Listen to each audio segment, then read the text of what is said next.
Hey guys, and welcome to How to Gastro. In today's video, we'll be exploring what you need to know about gout.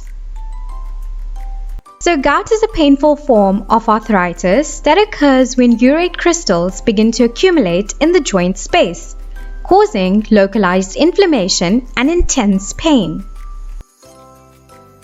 So uric acid is a breakdown product of purines that are part of many foods that we eat.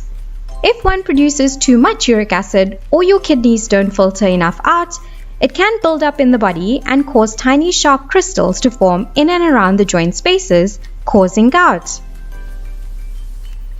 So foods and drinks that are high in purines include beer and grain liquors like vodka and whiskey, red meat, lamb and pork, organ meats such as liver and kidneys, and glandular meats like the thymus or pancreas. Seafood, especially shellfish like shrimp, lobster, mussels, anchovies and sardines, and high fructose products like sodas, fruit juices, cereals, ice creams, candy, and fast foods. So gout attacks are very painful and can even happen suddenly, often overnight.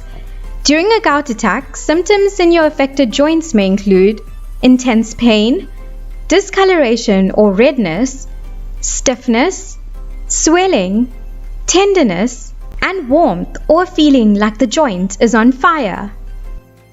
So tests to help diagnose gout may include: number 1, a joint fluid test.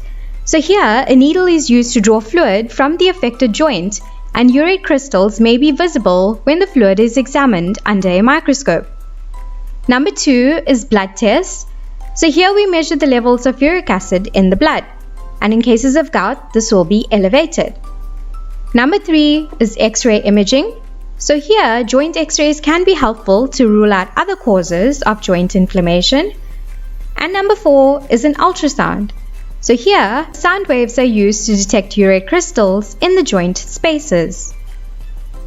So drugs used to treat gout flares and prevent future attacks include NSAIDs or non-steroidal anti-inflammatory drugs such as ibuprofen and naproxen sodium, colchicine, which is an alternative for those unable to tolerate NSAIDs and is also an anti-inflammatory drug that decreases swelling and lessening of the buildup of uric acid crystals, corticosteroids such as prednisone, medications that block uric acid production such as allopurinol and febuxostat, and medications that improve uric acid removal such as probenecid.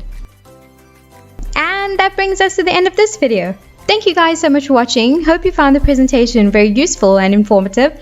Please make sure to like, comment, subscribe and share. And please make sure to turn on your bell notifications so you never miss a future update.